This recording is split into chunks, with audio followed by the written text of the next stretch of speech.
से ज्यादा कोई नहीं पहचानता। उसका अगला कदम क्या होगा, I understand. Then remember what I taught you, Khalid. मौका मिला तो गोली चला। 90s के दशक में इंडिया की प्राइम मिनिस्टर रह चुकी इंदिरा गांधी और इंडिया की खुफिया एजेंसी रॉ का एक बहुत बड़ा कनेक्शन है। जब 1965 में भारत और चीन में वॉर हुआ था, तब इंडिया को एक खुफिया एजेंसी की जरूरत थी। इसीलिए 1968 में इंदिरा गांधी ने तय किया कि इंडिया की एक खुफिया एजेंसी होनी चाहिए और उनके इस फैसले का जिम्मा उन्होंने इंडिया के पहले स्पाई मास्टर आर.एन. काउ को सौंप दिया। फिर आर.एन. काउ ने अपनी टीम में से 250 लोगों को चुना और तब उनकी टीम को सब काउ बॉयज कहते थे और उनके उन साथियों ने एक साल के अंदर अंदर ही इंग्लैंड, अमेरिका, यूरोप जैसे कई देशों में अपनी खुफिया एजेंसी का जाल बिछाया। काउ की मेहनत और उनकी टीम से इंदिरा गांधी बहुत ज्यादा खुश थी। पर ये काउ असल में थे कौन? काउ का जन्म 1918 में बनारस के एक कश्मीरी पंडित परिवार में हुआ।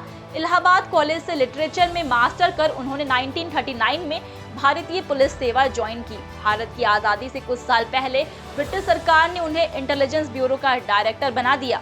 अब हो सकता है दोस्तों कि इंटेलिजेंस ब्यूरो का डायरेक्टर बनकर कोई कैरेक्टर वॉर 2 में भी नजर आए, जो कि आगे जाकर रॉ को गाइड करे। जब 1957 में वेस्ट अफ्रीका का देश घाना को फ्रीडम हासिल हुआ, तो वहां के प्रेसिडेंट ने इंडिया के प्राइम मिनिस्टर जवाहरलाल नेहरू से देश में इंटेलिजेंस ब्यूरो स्टैब्लिश करने के लिए मदद मांगी। फिर प्राइम मिनिस्टर जवाहरलाल नेहरू ने काउ को घाना भेज दिया। वहां कुछ साल काम करके उन्होंने फॉरेन सर्विस रिसर्च ब्यूरो को स्टैब्लिश किया। जी हाँ, फिर जब 1971 में इस पाकिस्तान की आर्मी वेस्ट पाकिस्तान के ऊपर कहर बरसा रही थी, तब वेस्ट पाकिस्तान के लोग जान बचाने के लिए भारत में पनाह ले रहे थे। दूसरी तरफ काउ को ये खबर मिली कि ईस्ट पाकिस्तान वेस्ट पाकिस्तान पर मिलिट्री एक्शन लेने वाला है। जी हाँ, फिर आर.एन. काउ ने बिना देरी किए ऑपरेशन की शुरुआत कर दी, जिसके लिए उन्होंने रॉ के कुछ स्ट्रॉन्ग मेंबर से बात करना सही समझा, जो कि ऑपरेशन को समझ पाए। हो सकता है कि फिल्म में इस ऑपरेशन के लिए रॉ एजेंट बने ऋतिक रोशन को प्राइम मिनिस्टर और इंटेलिजेंस ब्यूरो के डायरेक्टर उनका रिकॉर्ड और एक्सपीरियंस देखते हुए चर्चा के लिए बुलाए और उन्हें गाइड किया जाए।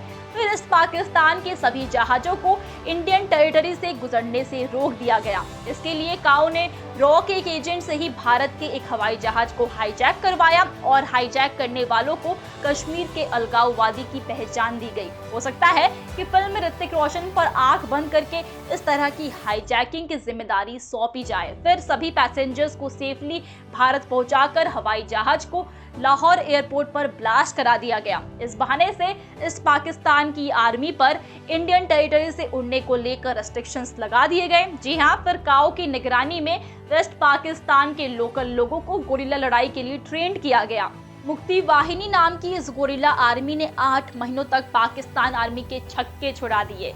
जब 1971 में बांग्लादेश के प्राइम मिनिस्टर शेख मुजीबुर रहमान पर जानलेवा हमले की साजिश बनाई जा रही थी, तब काउ ने बांग्लादेश के प्राइम मिनिस्टर से मिलकर इस बारे में वार्निंग दी थी, लेकिन वो अपनी सेफ्टी को लेकर बिल्कुल भी सीरियस नहीं थे। कुछ हफ्तों के बाद जिस मिलिट्री ऑफिसर को लेकर काउ ने प्राइम मिनिस्टर को वार्न किया था, वो टैंक लेकर प्राइम मिनिस्टर के पास पहुंच गया और प्राइम मिनिस्टर को उनके परिवार के साथ मार दिया। जब इंदिरा गांधी की जगह दूसरे प्राइम मिनिस्टर आए, तो काउ ने अपनी पोजीशन से रिजाइन कर दिया। अब वॉर 2 में इंडिया और पाकिस्तान से जुड़ा एक ऑपरेशन दिखाया जा सकता है, जिसमें मजबूत खिलाड़ी के तौर पर ऋतिक रोशन को हाईजैकिंग की जिम्मेदारी दी जाए और पॉलिटिकल एंगल की वजह से भारत का कोई पॉलिटिकल लीडर पाकिस्तान से हाथ मिलाता नजर आ सकता है। तो दोस्तों, आप इस फिल्म के लिए कितने एक्साइटेड हैं, बताइए हमें कमेंट सेक्शन में। साथ ही वीडियो अच्छी लगी हो तो वीडियो को लाइक और शेयर करें एंड चैनल को सब्सक्राइब करना भी मत भूलिएगा। आज के लिए बस इतना ही।